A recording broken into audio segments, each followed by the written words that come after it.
여러분, 믿기 힘든 일이 일어났습니다. 선생님, 한국이요? 거기 북한 옆 나라 아니에요? 위험하지 않아요? 지난해 10월 핀란드 헬싱키 국제고등학교 수학여행단을 이끌던 저 안티 라우리넨에게 학생들이 던진 질문이었습니다.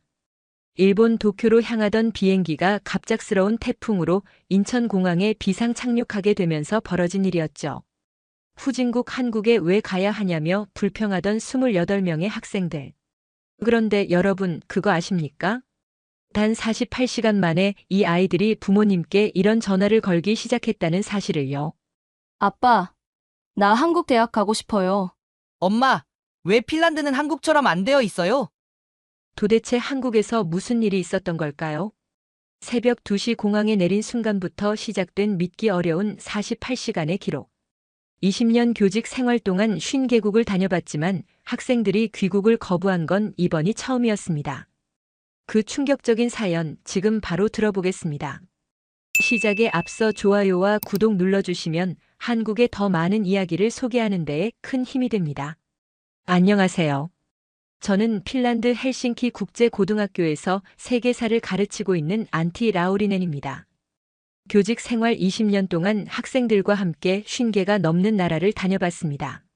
하지만 제 인생에서 가장 충격적이었던 여행은 계획에도 없던 한국 방문이었습니다. 일본 도쿄 수학여행을 떠나는 날이었습니다. 28명의 학생들과 함께 헬싱키 공항에서 비행기에 올랐습니다. 모두 핀란드 명문가 자녀들이었고 부모님들께서 1년 전부터 준비하신 특별한 여행이었습니다. 비행기가 시베리아 상공을 지나 일본 열도에 접근하던 순간이었습니다. 기장의 안내 방송이 나왔습니다. 강력한 태풍이 일본을 강타해 모든 공항이 폐쇄되었다는 내용이었습니다. 가장 안전한 대체 공항은 인천국제공항이라는 설명이 이어졌습니다. 학생들은 당황했습니다. 한국이 어디에 있는지조차 정확히 모르는 아이들이 대부분이었습니다. 몇몇 학생들은 북한과 혼동하며 불안해했습니다. 솔직히 저 역시 걱정이 앞섰습니다. 한국에 대해 아는 것이라곤 삼성전자 제품 정도였으니까요. 자정이 넘은 시각 비행기는 인천공항에 착륙했습니다. 창밖으로 보이는 공항의 첫인상은 충격적이었습니다. 유럽의 어떤 공항보다 밝고 현대적이었습니다. 거대한 유리창으로 둘러싸인 터미널은 마치 미래 도시 같았습니다. 헬싱키 공항의 오래된 시설과는 차원이 달랐습니다. 비행기에서 내려 터미널로 들어서는 순간 첫 번째 놀라움을 경험했습니다. 심야 시간임에도 불구하고 모든 시설이 완벽하게 작동하고 있었습니다. 안내 데스크에는 직원들이 대기하고 있었고 청소 직원들은 승객들이 지나간 자리를 즉시 깨끗하게 정리했습니다. 핀란드를 비롯한 유럽 공항들은 밤 시간에 대부분의 서비스가 중단됩니다. 자정이 넘으면 텅 빈 공항에서 아침까지 기다려야 하는 경우가 많습니다. 하지만 인천공항은 달랐습니다. 마치 낮 시간처럼 모든 것이 정상적으로 운영되고 있었습니다. 입국 심사를 기다리는 동안 두 번째 충격을 받았습니다. 예상치 못한 외국인 단체 입국에도 불구하고 공항 직원들은 전혀 당황하지 않았습니다. 오히려 핀란드어가 가능한 통역 직원이 즉시 배치되었습니다.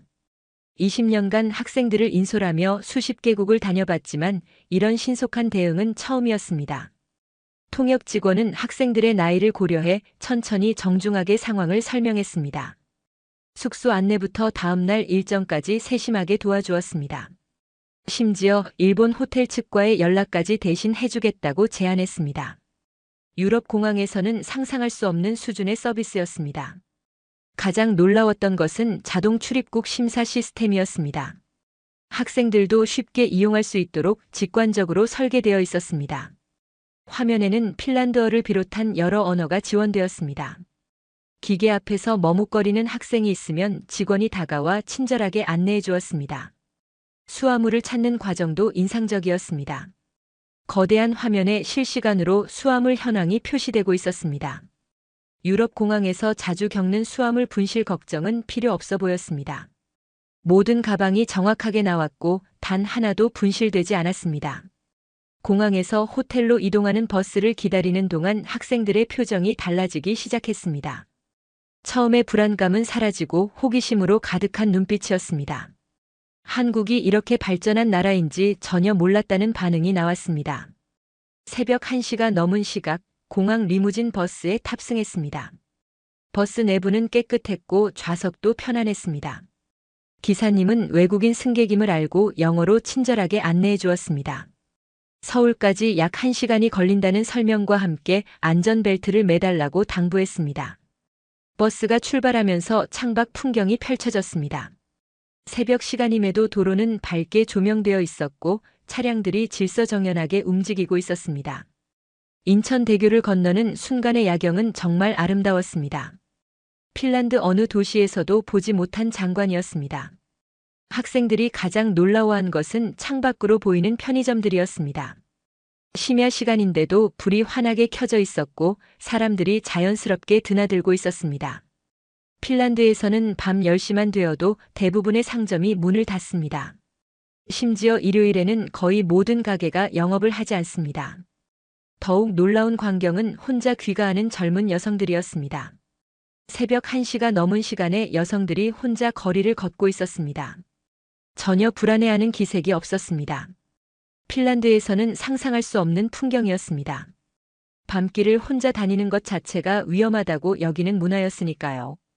강남 지역에 가까워지면서 고층 빌딩들이 눈에 들어왔습니다. 한강을 건너는 다리 위에서 본 야경은 숨이 멎을 정도였습니다. 학생들은 연신 감탄사를 내뱉었습니다.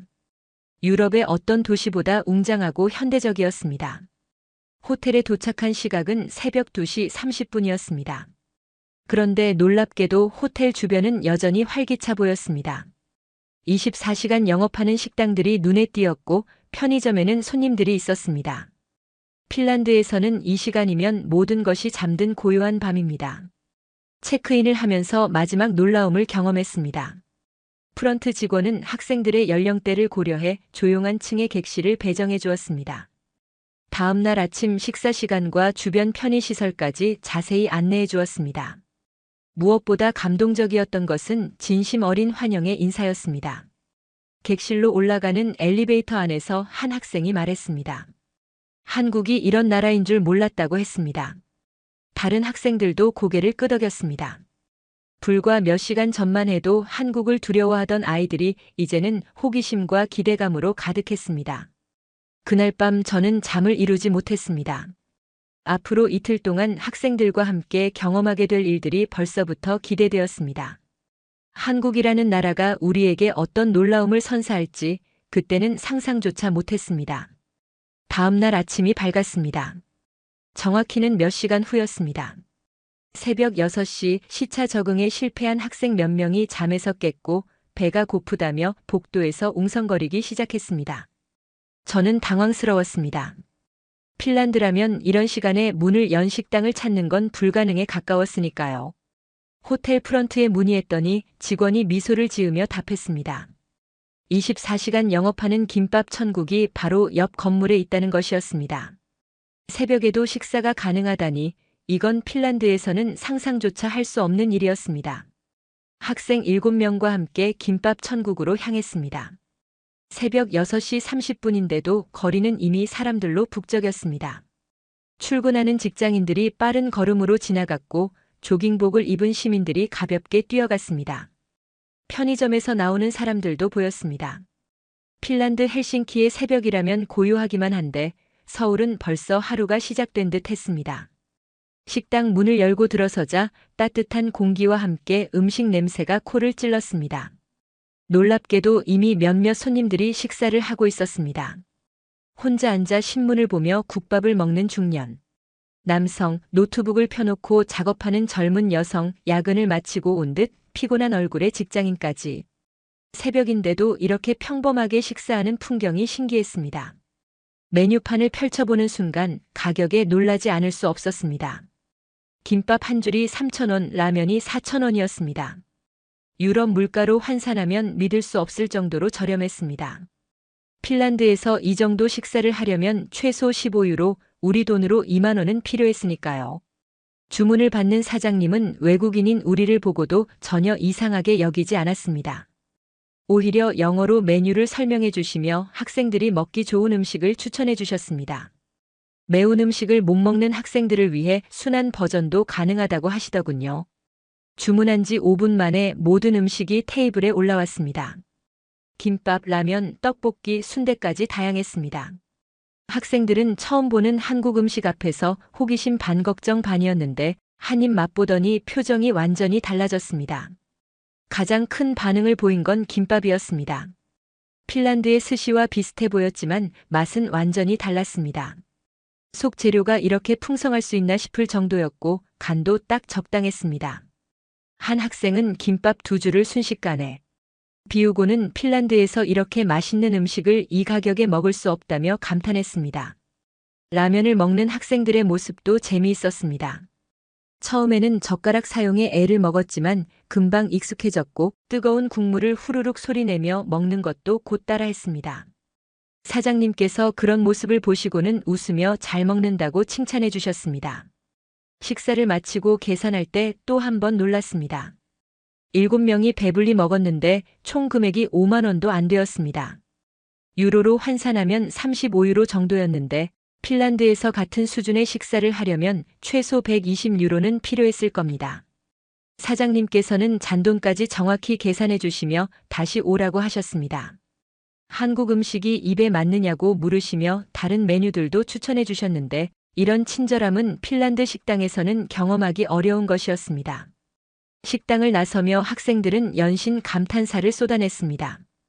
음식도 맛있고 가격도 저렴하고 서비스까지 좋다는 것이었습니다. 한 학생은 핀란드로 돌아가면 김밥을 그리워할 것 같다고 했고 다른 학생은 한국에서 한 달만 살아보고 싶다고 했습니다. 거리로 나서니 이미 본격적인 아침 출근 시간이었습니다.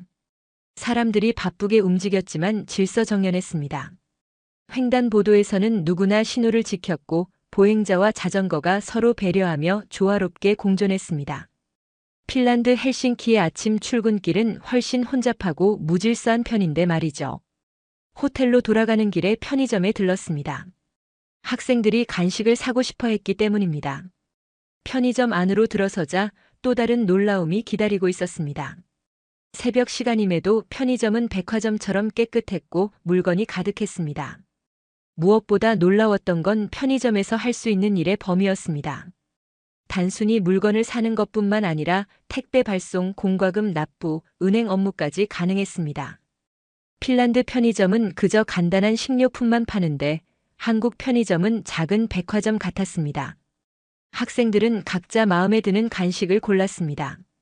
한국 과자와 음료수를 신기하게 살펴보던 중 특히 바나나 맛 우유 앞에서 발걸음을 멈췄습니다. 핀란드에서는 본 적 없는 독특한 모양의 용기였기 때문입니다.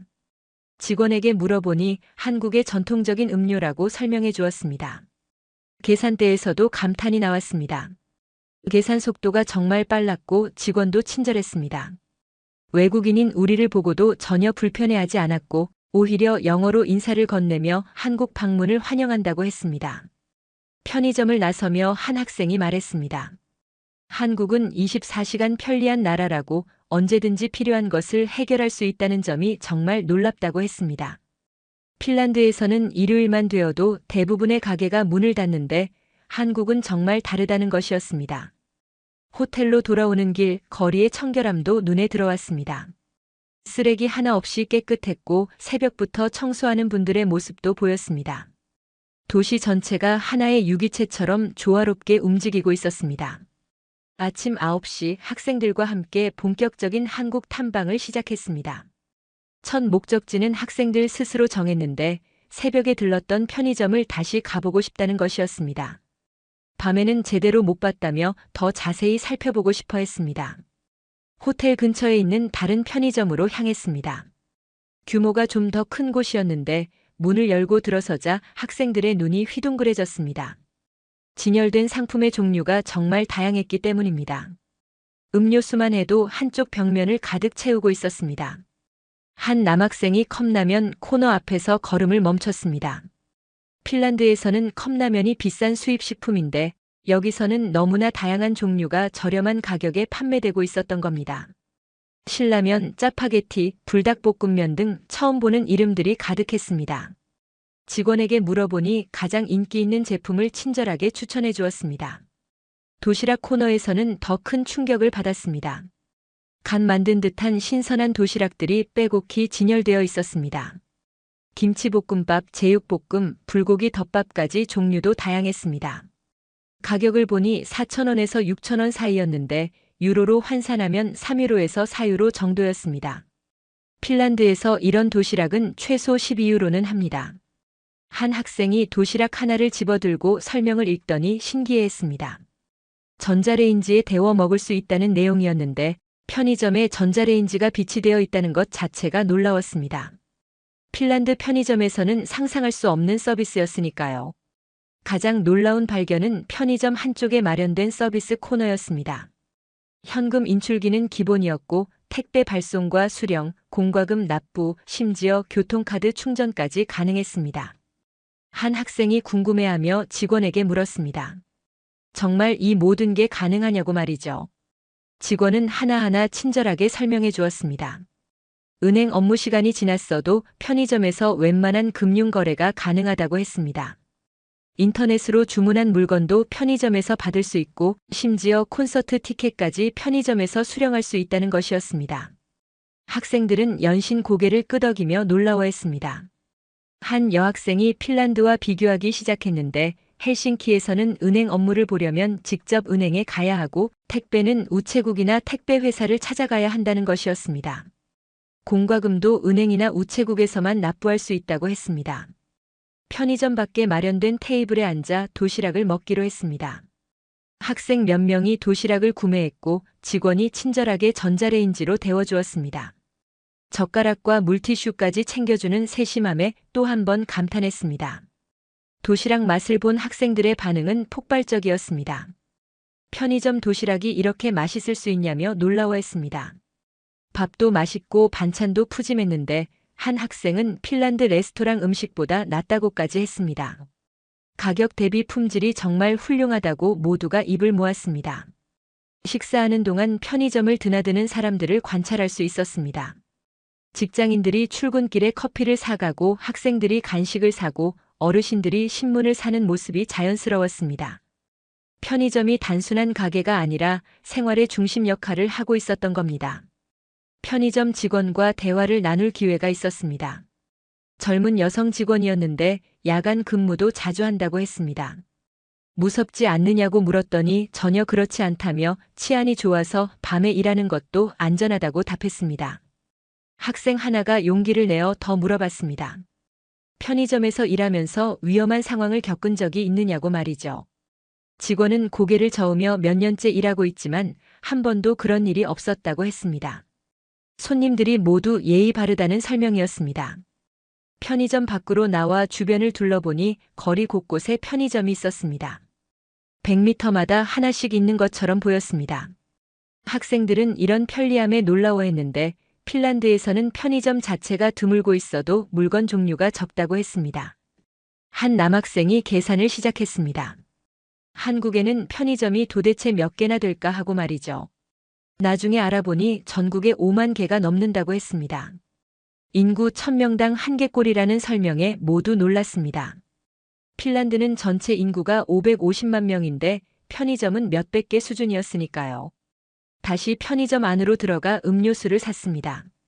계산하면서 또 한 가지를 발견했는데 결제 시스템이 정말 빨랐습니다. 바코드 스캔 한 번에 모든 정보가 뜨고 카드 결제도 순식간에 끝났습니다. 핀란드 편의점은 계산대가 하나뿐이고 느려서 항상 줄을 서야 하는데 여기는 완전히 달랐습니다. 편의점을 나서면서 학생들과 이야기를 나눴습니다. 한국의 편의점 시스템이 왜 이렇게 발달했을까 하는 궁금증이었습니다. 한 학생이 답했습니다. 사람들의 생활 패턴이 다양하고 24시간 활동하는 도시이기 때문일 것 같다고 했습니다. 그리고 무엇보다 안전하기 때문에 가능한 것 같다는 의견이었습니다. 오전 10시 학생들과 함께 한강공원으로 향했습니다. 호텔 직원이 추천해준 곳이었는데 서울 시민들의 일상을 가장 잘 볼 수 있는 장소라는 설명이었습니다. 지하철을 타고 이동하는 것도 학생들에게는 새로운 경험이었습니다. 지하철역으로 들어서자 학생들이 깜짝 놀랐습니다. 역사 내부가 너무 깨끗했기 때문입니다. 대리석 바닥은 반짝반짝 빛났고 벽면도 말끔했습니다. 헬싱키 지하철의 어둡고 오래된 느낌과는 완전히 달랐습니다. 현대적이고 밝은 분위기였으니까요. 승강장으로 내려가는 에스컬레이터에 올라서자 또 한 번 놀랐습니다. 지하 깊숙이 내려갔는데도 시설이 완벽하게 갖춰져 있었습니다. 환기 시스템도 훌륭해서 지하라는 느낌이 거의 들지 않았고 공기도 쾌적했습니다. 승강장에 도착하니 출근 시간이 지나서인지 사람들이 많지 않았습니다. 하지만 있는 사람들의 모습이 인상적이었습니다. 모두 질서정연하게 줄을 서서 기다리고 있었는데 바닥에 그려진 승차 위치 표시를 따라 두 줄로 서 있었습니다. 전광판을 보며 학생들이 또 감탄했습니다. 다음 열차가 몇 분 후에 도착하는지 정확하게 표시되고 있었고 심지어 몇 초 단위까지 보여주고 있었습니다. 한 학생이 시계를 보며 확인했는데 정말 그 시간에 정확히 열차가 들어왔습니다. 지하철이 도착하자 사람들의 행동이 인상적이었습니다. 문이 열리자 먼저 내리는 사람들을 위해 모두 양쪽으로 비켜섰습니다. 내리는 사람이 다 나간 후에야 질서 있게 탑승했는데 밀지도 않고 다투지도 않았습니다. 핀란드 지하철에서는 보기 어려운 광경이었습니다. 지하철 내부도 놀라웠습니다. 매우 깨끗했고 좌석에 낙서가 없었으며 바닥도 깨끗했습니다. 손잡이도 반짝거렸는데 에어컨이 적절하게 작동해서 시원했고 소음도 적어서 대화하기 편했습니다. 목적 지역에 도착해 지상으로 나왔습니다. 눈앞에 펼쳐진 한강의 모습에 학생들이 탄성을 질렀습니다. 넓은 강과 양쪽 강변의 공원, 그리고 멀리 보이는 빌딩 숲까지. 핀란드에도 강이 있지만 이런 규모는 아니었습니다. 공원으로 들어서자 더욱 놀라운 광경이 펼쳐졌습니다. 많은 시민들이 운동을 하고 있었습니다. 조깅하는 사람, 자전거 타는 사람, 인라인 스케이트를 타는 사람까지 다양했습니다. 평일 오전인데도 이렇게 많은 사람들이 운동하고 있다는 게 신기했습니다. 가장 인상적이었던 건 공공운동기구였습니다. 강변을 따라 설치된 운동기구들에서 시민들이 운동하고 있었는데 모두 무료로 사용할 수 있다는 안내판을 보고 학생들이 놀랐습니다. 핀란드에서는 운동하려면 돈을 내고 체육관에 가야 하는데 여기서는 무료였으니까요. 한 할아버지께서 운동기구를 사용하고 계셨습니다. 학생 하나가 용기를 내어 말을 걸었는데 영어는 잘 안 통했지만 몸짓으로 소통할 수 있었습니다. 할아버지께서는 매일 아침 이곳에서 운동한다고 하시며 건강을 위해서라고 하셨습니다. 자전거 도로를 따라 걸으면서 또 다른 문화를 발견했습니다. 자전거를 대여하는 시스템이었는데 따릉이라는 이름의 공공 자전거였습니다. 스마트폰으로 간단하게 대여할 수 있다고 했습니다. 핀란드에도 비슷한 시스템이 있지만 규모는 훨씬 작다고 학생들이 말했습니다. 공원 벤치에 앉아 잠시 쉬었습니다. 주변을 둘러보니 가족 단위로 나온 사람들도 많았습니다. 아이들과 함께 자전거를 타는 아빠, 유모차를 밀며 산책하는 엄마들이 보였습니다. 평화로운 일상의 모습이었습니다. 특히 인상적이었던 건 반려견과 산책하는 사람들이었습니다. 모두 목줄을 착용하고 있었고 배변 봉투를 들고 다녔습니다. 한 남성이 개 배변을 치우는 모습을 보며 학생들이 고개를 끄덕였습니다. 시민의식이 높다는 증거라고 말이죠. 강변 카페에서 음료를 사 마시기로 했습니다. 주문을 받는 직원이 외국인인 우리를 보고 영어 메뉴판을 건넸습니다. 학생들은 각자 마음에 드는 음료를 주문했고 한국 전통차도 있어서 몇몇 학생들이 도전해봤습니다. 카페 테라스에 앉아 한강을 바라보며 음료를 마셨습니다. 강바람이 시원했고 학생들은 여유롭게 풍경을 즐겼습니다. 한 학생이 말했습니다. 이런 공간이 도시 한가운데 있다는 게 놀랍다고 했습니다. 또 다른 학생이 덧붙였습니다. 핀란드에도 강이 있지만 이렇게 시민들을 위한 공간은 부족하다고 했습니다. 한강 공원처럼 운동시설과 휴식 공간이 잘 갖춰진 곳이 없다는 것이었습니다.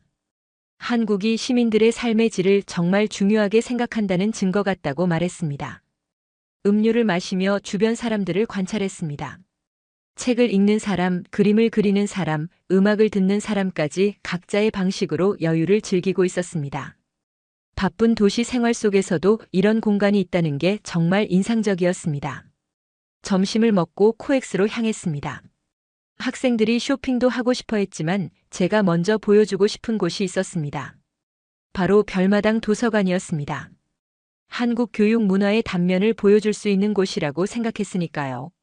지하철을 타고 삼성역에 도착했습니다. 역에서 코엑스몰로 연결되는 지하 통로도 학생들에게는 신기한 경험이었습니다. 비를 맞지 않고 쇼핑몰까지 갈 수 있다는 것에 놀랐는데 핀란드에는 이런 지하 상가가 거의 없다고 했습니다. 코엑스몰에 들어서자 학생들의 눈이 휘둥그레졌습니다. 지하에 이렇게 큰 쇼핑몰이 있다는 것 자체가 놀라웠던 겁니다. 천장이 높고 자연광처럼 밝은 조명 덕분에 지하라는 느낌이 전혀 들지 않았습니다. 별마당 도서관으로 향하는 길 학생들은 주변 상점들을 구경했습니다. 다양한 브랜드의 매장들이 즐비했는데 특히 한국 화장품 매장에 여학생들이 관심을 보였습니다. 나중에 들르기로 하고 먼저 도서관으로 갔습니다. 별마당 도서관에 도착한 순간 학생들은 말을 잃었습니다. 천장까지 이어진 거대한 책장들, 수많은 책들이 예술 작품처럼 전시되어 있었습니다. 도서관이라기보다는 하나의 작품 같았는데 휴대폰을 꺼내 사진을 찍는 학생들이 많았습니다. 하지만 제가 학생들에게 보여주고 싶었던 건 건축미가 아니었습니다. 도서관 안에서 책을 읽고 있는 사람들이었습니다. 평일 오후인데도 많은 시민들이 책을 읽고 있었는데 자리를 잡고 앉아 진지하게 독서에 몰두하고 있었습니다. 우리도 자리에 앉아 책을 골랐습니다. 외국 서적 코너에는 영어 책도 많았고 독일어 책도 있었습니다. 한 학생이 핀란드 작가의 책을 발견하고 놀라워했는데 한국에서 핀란드 작가의 책을 볼 수 있다니 신기하다고 했습니다. 특히 인상적이었던 건 젊은 직장인들이었습니다. 점심시간이 지난 오후 시간인데도 정장을 입은 사람들이 책을 읽고 있었습니다. 한 학생이 물었습니다. 저 사람들은 일 안 하냐고 말이죠. 아마 점심시간을 이용해 잠깐 들른 것 같다고 설명했습니다. 한 남학생이 감탄했습니다. 점심시간에 도서관에서 책을 읽는 문화가 대단하다고 했습니다. 핀란드에서는 점심시간에 커피 마시거나 담배 피우는 사람이 대부분인데 한국 사람들은 다르다는 것이었습니다. 지식을 정말 중요하게 생각하는 것 같다고 덧붙였습니다. 또 다른 학생이 말했습니다. 한국 사람들이 정말 공부를 좋아하는 것 같다고 이렇게 평일 낮에도 도서관에 사람이 많다는 게 놀랍다고 했습니다. 교육열이 높다는 이야기를 들었는데 이해가 간다는 반응이었습니다. 1시간 정도 도서관에 머물렀습니다. 학생들은 각자 관심 있는 책을 읽었는데 한국어 학습서를 보는 학생도 있었고 한국 역사책을 보는 학생도 있었습니다. 영어로 된 한국 소개 책자를 읽는 학생들도 많았습니다. 도서관을 나서며 학생들과 이야기를 나눴습니다. 한 학생이 말했습니다. 한국이 발전한 이유를 알 것 같다고 사람들이 계속 배우고 공부하는 문화가 있기 때문이라고 했습니다. 이런 지식 추구 정신이 나라를 발전시킨다는 의견이었습니다. 다른 학생이 핀란드와 비교했습니다. 헬싱키에도 도서관이 있지만 이용하는 사람이 많지 않다고 했습니다. 특히 젊은 사람들이 자발적으로 도서관을 찾는 경우가 드물다는 것이었습니다. 한국의 독서 문화가 부럽다고 했습니다. 코엑스몰을 둘러보며 계속 이야기를 나눴습니다. 한국의 교육 문화에 대해 지식을 중요하게 여기는 사회 분위기에 대해서 말이죠. 학생들은 핀란드로 돌아가면 더 열심히 공부하겠다고 했습니다. 한국 학생들처럼 자기 개발에 힘쓰겠다는 다짐이었습니다. 쇼핑몰을 걸으며 서점 몇 곳을 더 들렀습니다. 어디나 사람들로 붐볐는데 책을 고르는 사람, 읽는 사람, 구매하는 사람까지 다양했습니다. 한국 사람들의 책 사랑을 확인할 수 있었습니다. 한 대형 서점에 들어가니 규모에 또 한 번 놀랐습니다. 책의 종류가 정말 다양했는데 전공 서적부터 소설, 수험서, 취미 관련 책까지 없는 게 없었습니다. 한국어로 된 책뿐 아니라 외국어 원서도 많았습니다. 학생들이 가장 놀란 건 수험서 코너였습니다. 입시 관련 책이 한 섹션을 가득 채우고 있었는데 학생들이 책을 들춰보며 감탄했습니다. 이렇게 체계적으로 정리된 수험서는 핀란드에서 보기 어렵다는 반응이었습니다. 한 남학생이 한국 학생들의 노력을 상상했습니다. 이렇게 많은 수험서를 공부한다니 정말 대단하다고 자신도 이 정도로 열심히 공부했더라면 더 좋은 성적을 받았을 것 같다고 했습니다. 서점 안에는 카페도 있었습니다. 책을 읽으며 커피를 마실 수 있는 공간이었는데 많은 사람들이 책과 커피를 즐기고 있었습니다. 학생들도 음료를 사서 잠시 앉았습니다. 카페에서 주변을 관찰하며 더 많은 걸 발견했습니다. 부모와 함께 온 아이들이 어린이 책을 읽고 있었는데 어려서부터 책 읽는 습관을 기르는 모습이 보기 좋았습니다. 한 학생이 말했습니다. 한국의 교육열은 어릴 때부터 시작되는 것 같다고 했습니다. 노년층도 많이 보였습니다. 할아버지 할머니들이 신문이나 잡지를 읽고 계셨는데 한 학생이 감동했습니다. 나이가 들어서도 계속 배우려는 자세가 훌륭하다고 평생 학습의 중요성을 깨달았다고 했습니다. 서점을 나서며 한 학생이 책 몇 권을 샀습니다. 한국어 학습서와 한국 역사책이었는데 집에 가서 공부하고 싶다고 했습니다. 다른 학생들도 관심을 보이며 나중에 온라인으로 주문하겠다고 했습니다. 오후 4시 홍대 입구역에 도착했습니다. 학생들에게 한국 젊은이들의 문화를 보여주고 싶었습니다. 역에서 나오자마자 학생들이 활기찬 분위기에 압도되었습니다.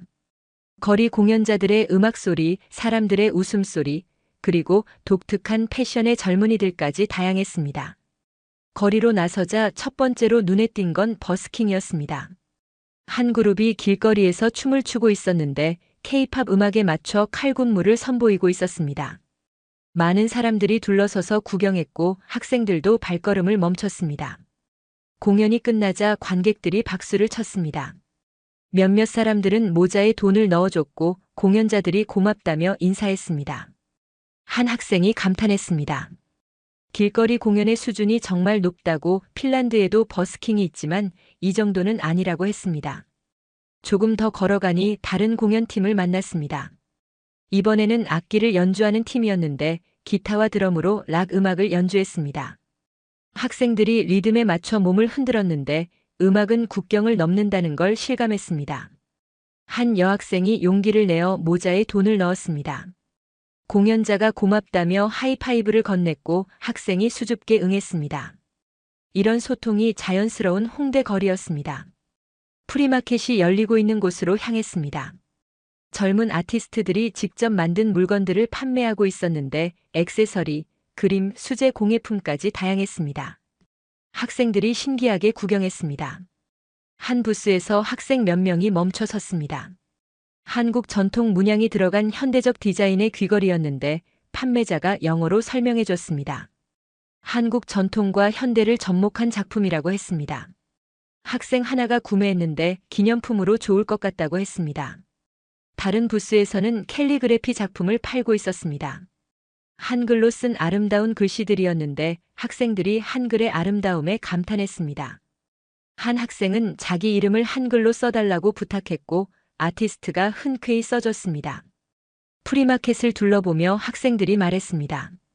젊은 예술가들이 자유롭게 활동할 수 있는 공간이 있다는 게 좋다고 핀란드에서는 이런 기회가 많지 않다고 했습니다.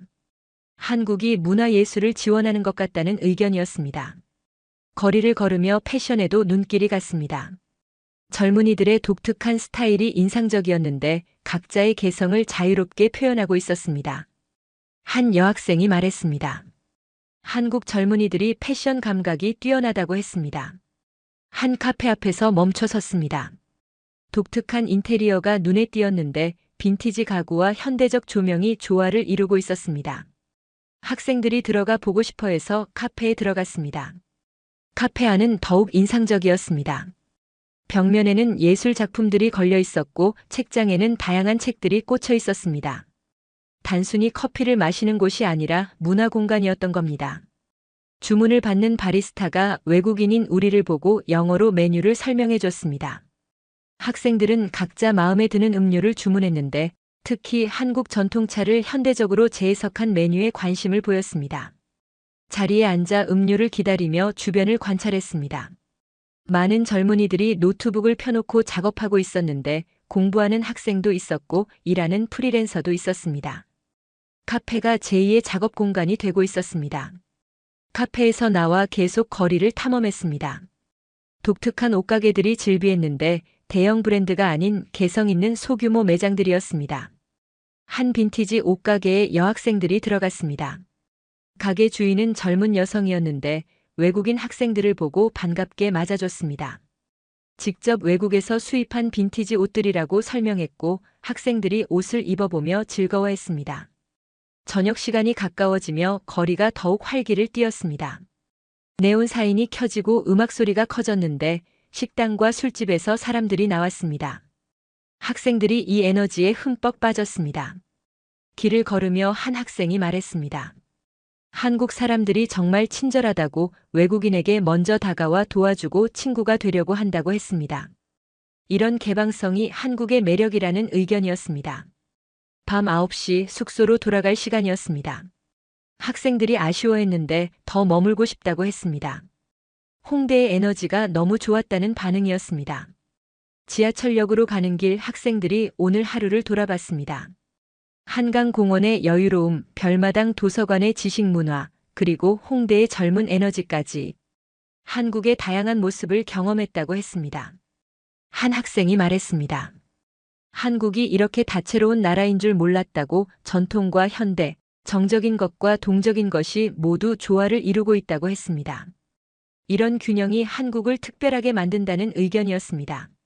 마지막 날 아침이 밝았습니다. 학생들은 일찍 일어나 짐을 쌌는데 오후에 공항으로 가야 했기 때문입니다. 아침 식사 후 명동으로 마지막 쇼핑을 가기로 했습니다. 호텔에서 명동까지는 걸어서 갈 수 있는 거리였습니다. 아침 공기를 마시며 걷는 것도 좋을 것 같았는데 학생들은 마지막 서울 거리를 눈에 담으며 천천히 걸었습니다. 명동 거리에 도착하자 이미 많은 사람들로 북적였습니다. 주말이라 더욱 붐볐는데 화장품 가게, 옷가게, 액세서리 가게들이 즐비했습니다. 학생들의 눈이 반짝였습니다. 여학생들이 먼저 화장품 가게로 향했습니다. 한국 화장품의 명성을 익히 들어 알고 있었는데 매장에 들어서자 직원이 영어로 환영 인사를 건넸습니다. 체험 제품들이 가득했고 학생들이 신기하게 제품들을 테스트했습니다. 직원이 친절하게 설명해 줬습니다.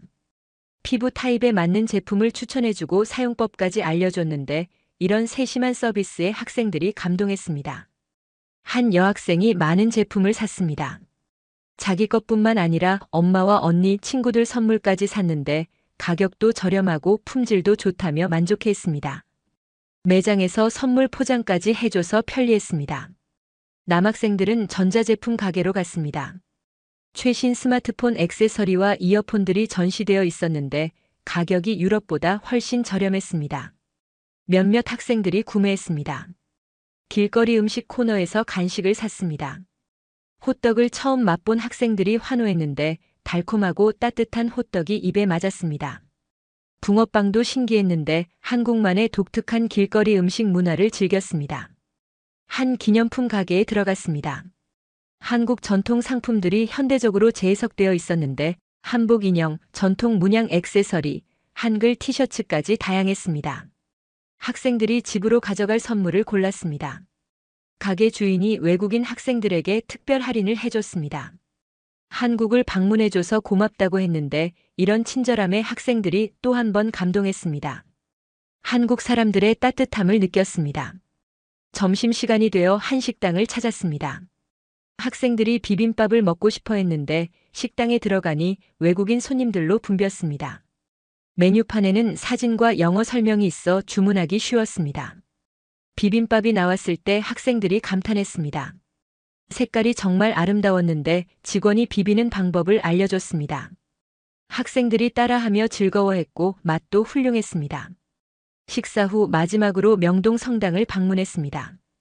역사적인 건물을 보며 한국의 역사도 느낄 수 있었는데 학생들이 조용히 건물을 감상했습니다. 평화로운 분위기가 좋았습니다. 성당 앞 계단에 앉아 잠시 쉬었습니다. 학생들과 이틀 동안의 경험을 이야기했는데 모두 한국에서의 시간이 정말 소중했다고 했습니다. 예상치 못한 여행이었지만 최고의 경험이었다는 반응이었습니다. 한 학생이 말했습니다. 한국을 전혀 몰랐는데 이제는 제일 좋아하는 나라가 되었다고. 다른 학생들도 고개를 끄덕였습니다. 꼭 다시 오고 싶다고, 더 오래 머물고 싶다고 했습니다. 오후 2시 호텔로 돌아가 짐을 찾았습니다. 공항으로 가는 버스 시간이 다가왔는데 학생들은 무거운 쇼핑백을 들고도 행복한 표정이었습니다. 한국에서 산 물건들이 소중한 추억이 될 것이었습니다. 공항으로 가는 버스 안에서 학생들은 창밖을 바라봤습니다. 스쳐 지나가는 서울의 모습을 눈에 담았는데 누군가 조용히 말했습니다. 안녕 서울, 꼭 다시 올게요. 인천공항에 도착했습니다. 이틀 전 비상 착륙했던 그곳이었는데 학생들의 마음은 완전히 달라져 있었습니다. 두려움은 온데간데 없고 아쉬움으로 가득했습니다. 체크인을 하며 직원에게 고맙다고 인사했습니다. 한국에서의 경험이 정말 좋았다고 했는데 직원도 미소 지으며 다시 오라고 했습니다. 한국을 좋아해줘서 고맙다고 했습니다. 출국 심사를 기다리며 학생들과 마지막 대화를 나눴습니다. 핀란드로 돌아가면 뭘 할 거냐고 물었는데 한 학생이 답했습니다. 한국어 공부를 시작하겠다고 다른 학생들도 동의했습니다. 여학생 하나가 말했습니다. 대학교를 한국으로 가고 싶다고 부모님을 설득해보겠다고 했습니다. 한국에서 공부하면 더 많은 걸 배울 수 있을 것 같다는 의견이었습니다. 헬싱키 공항에 도착한 건 다음 날 아침이었습니다. 학부모님들이 마중 나와 계셨는데 학생들이 흥분된 목소리로 한국 이야기를 쏟아냈습니다. 부모님들의 표정이 놀라움으로 바뀌었습니다. 공항을 나서며 학생들은 계속 한국 이야기를 했습니다. 얼마나 안전한지, 얼마나 편리한지, 사람들이 얼마나 친절한지 말이죠. 부모님들이 믿기 어렵다는 표정으로 들었습니다. 학교로 돌아온 다음 주 큰일이 벌어졌습니다. 학생들이 소셜미디어에 한국 여행 사진과 영상을 올리기 시작한 겁니다. 인스타그램과 틱톡에 수십 개의 게시물이 올라갔는데 반응이 폭발적이었습니다. 핀란드 친구들이 놀라워했습니다. 한국이 이렇게 발전한 나라인 줄 몰랐다고 했는데 댓글이 수백 개씩 달렸습니다. 나도 가보고 싶다는 반응이 대부분이었습니다. 한 학생의 영상이 특히 인기를 끌었습니다. 새벽 2시 김밥 천국에서 식사하는 영상이었는데 여성들이 혼자 편하게 식사하는 모습을 담았습니다. 조회수가 20만을 넘었습니다. 그 뒤로 학부모들 사이에서 한국에 대한 관심이 높아졌습니다. 학교 학부모 모임에서 한국이 주요 화제가 되었는데 자녀들을 한국으로 유학 보내고 싶다는 부모들이 늘어났습니다. 저도 학교에서 특별 강연을 요청받았습니다. 한국에서의 경험을 다른 학생들과 교사들에게 공유해달라는 것이었는데 강당이 꽉 찼습니다. 모두가 한국에 대해 궁금해했습니다. 강연에서 저는 한국에서 본 것들을 솔직하게 이야기했습니다. 시스템의 효율성, 시민들의 의식 수준, 그리고 무엇보다 외국인에 대한 환대를 강조했는데 학생과 교사들이 집중해서 들었습니다. 질문 시간이 길어졌습니다. 한국이 정말 그렇게 안전한지, 교육 수준은 어떤지, 생활비는 어떤지 모두가 한국에 대해 알고 싶어 했습니다. 저는 경험한 대로 답변했습니다.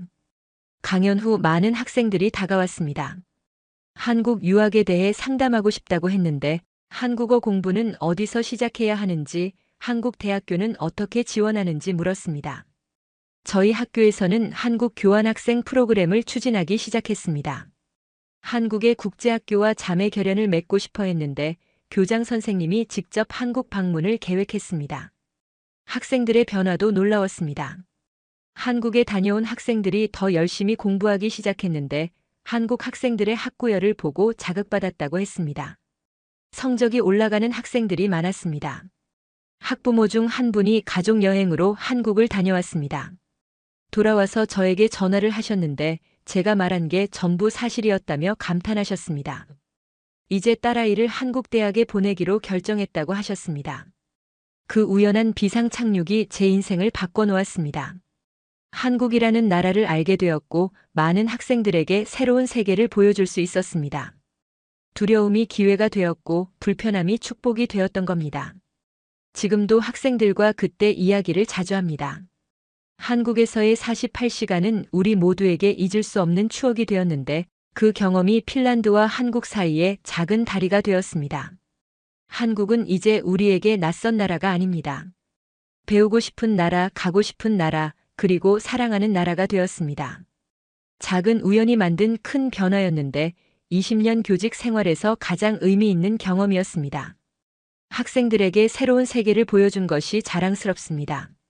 한국과 핀란드를 잇는 작은 다리 역할을 할 수 있어서 기쁩니다. 지금도 공항에서 비행기를 기다리며 그날을 떠올립니다. 두려움으로 가득했던 학생들의 얼굴, 그리고 이틀 후 행복으로 빛나던 그 표정들이 생생합니다. 한국이 우리에게 준 선물이었는데 핀란드와 한국이 더욱 가까워지기를 바랍니다. 더 많은 교류가 이루어지기를 바랍니다. 그리고 더 많은 사람들이 한국의 진정한 모습을 발견하기를 바랍니다. 편견 없이 바라본 한국은 정말 아름다운 나라였습니다. 저는 지금도 학생들에게 말합니다.